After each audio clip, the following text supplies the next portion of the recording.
প্রধানমন্ত্রী নরেন্দ্র মোদী গুজরাটের গান্ধীনগরে ৫,৫০০ কোটি টাকার বিভিন্ন উন্নয়নমূলক প্রকল্পের উদ্বোধন ও শিলান্যাস করেন।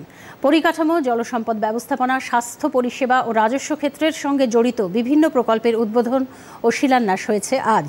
প্রধানমন্ত্রী বলেন, তার এই দুদিনের গুজরাট সফরে তিনি সর্বত্রই দেশাত্মবোধের ঢেউ দেখতে পেয়েছেন। कल मुझे बड़ोदरा,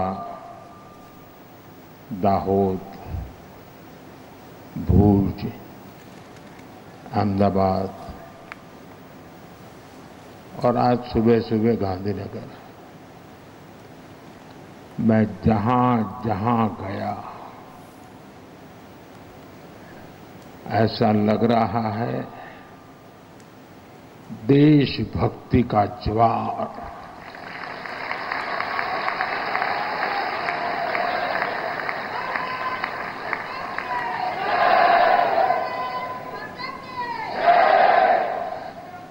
गर्जना करता सिंदूरिया सागर, सिंदूरिया सागर की गर्जना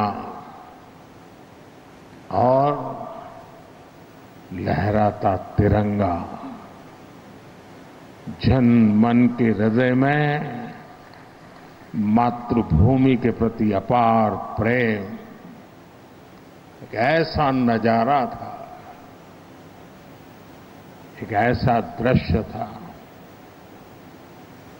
और ये सिर्फ गुजरात में नहीं, हिंदुस्तान के कोने कोने में है।